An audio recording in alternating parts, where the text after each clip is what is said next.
ജില്ലയിലെ എല്ലാ പോളിംഗ് സ്റ്റേഷനുകളിലും വെബ്കാസ്റ്റിംഗ് ക്യാമറ സംവിധാനം ഏർപ്പെടുത്തുമെന്നും ആദ്യമായാണ് ജില്ലയിൽ തിരഞ്ഞെടുപ്പിൽ ഇത്തരത്തിലൊരു നിരീക്ഷണ സംവിധാനം ഏർപ്പെടുത്തുന്നതെന്നും ജില്ലാ കളക്ടർ കെ ഇമ്പശേഖർ പറഞ്ഞു. കളക്ടറുടെ ഓഫീസിൽ മാധ്യമപ്രവർത്തകരുമായി സംസാരിക്കുകയായിരുന്നു അദ്ദേഹം.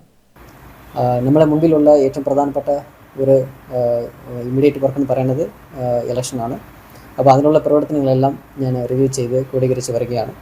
അപ്പോൾ അതുമായിട്ടുള്ള നല്ല ഒരു നിഷ്പക്ഷമായും നിയമപരമായും ഒരു ഇലക്ഷൻ നടത്താൻ നമ്മൾ എല്ലാ പ്ലാനും ചെയ്തിട്ടുണ്ട്. അപ്പോൾ ഇന്ന് പൊളിറ്റിക്കൽ പാർട്ടീസിൻ്റെ വിവിധ പൊളിറ്റിക്കൽ പാർട്ടി അംഗങ്ങളുടെ മീറ്റിംഗ് എടുത്തിട്ടുണ്ടായിരുന്നു. അതേപോലെ സെക്ടർ ഓഫീസർമാരുടെ മീറ്റിംഗ് എടുത്തിട്ടുണ്ടായിരുന്നു. അതേപോലെ നോഡൽ ഓഫീസർമാരുടെ മീറ്റിംഗ് എടുത്തു കഴിഞ്ഞു. നമ്മുടെ ജില്ലയിൽ ഇലക്ഷൻ ഒബ്സർവ് ചെയ്യാൻ വേണ്ടിയിട്ടുള്ള ഒബ്സർവർമാർ എത്തിച്ചേർന്നിട്ടുണ്ട്. അവരുടെ മീറ്റിംഗ് ഇന്ന് നടക്കുകയാണ്. പിന്നെ ഈ പ്രാവശ്യം എല്ലാ പോളിംഗ് സ്റ്റേഷനുകളിലും വെബ്കാസ്റ്റിംഗ് ക്യാമറ ഉണ്ടാവും. എല്ലാ പോളിംഗ് സ്റ്റേഷനുകളിലും ഉണ്ടാവും. അത് ആദ്യമായിട്ടാണ് ചെയ്യുന്നത്. അപ്പോൾ ഇത്രയും കാര്യങ്ങൾ നമുക്ക് നല്ല രീതിയിലുള്ള പ്ലാനിങ് ചെയ്ത് നമുക്ക് ചെയ്യുന്നുണ്ട്. അപ്പോൾ എല്ലാം സജ്ജമാണ്. നമ്മൾ നിഷ്പക്ഷമായും നിയമപരമായിട്ടും ഉള്ള ഇലക്ഷൻ നടത്താൻ എല്ലാ കാര്യങ്ങളും നമ്മൾ മുന്നെടുത്ത് നടത്തിയിട്ടുണ്ട്.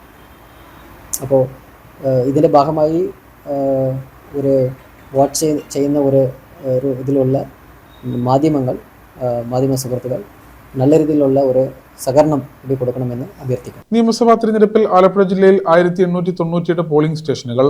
എല്ലാ പോളിംഗ് സ്റ്റേഷനുകളിലും ഇത്തവണ വെബ്കാസ്റ്റിംഗ് സംവിധാനം ഏർപ്പെടുത്തുമെന്നും ജില്ലാ കളക്ടർ ഇമ്പശേഖർ അറിയിച്ചു. നിയമസഭാ തിരഞ്ഞെടുപ്പിനായി ആലപ്പുഴ ജില്ലയിലാകെ 1898 പോളിംഗ് സ്റ്റേഷനുകളാണ് ഉള്ളത്.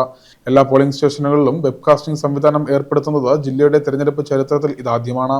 ജില്ലയിൽ ഇത്തവണ 14 ലക്ഷത്തിലധികം വോട്ടർമാരാണ് ഉള്ളത്. വോട്ടർ പട്ടികയിൽ പേര് ചേർക്കാൻ ഇനിയും അവസരമുണ്ട്. തിരഞ്ഞെടുപ്പ് കമ്മീഷന്റെ നിർദ്ദേശങ്ങൾ വിവിധ രാഷ്ട്രീയ പാർട്ടി പ്രതിനിധികളെ അറിയിച്ചതായും ജില്ലാ കളക്ടർ ആലപ്പുഴയിൽ മാധ്യമങ്ങളോട് പറഞ്ഞു.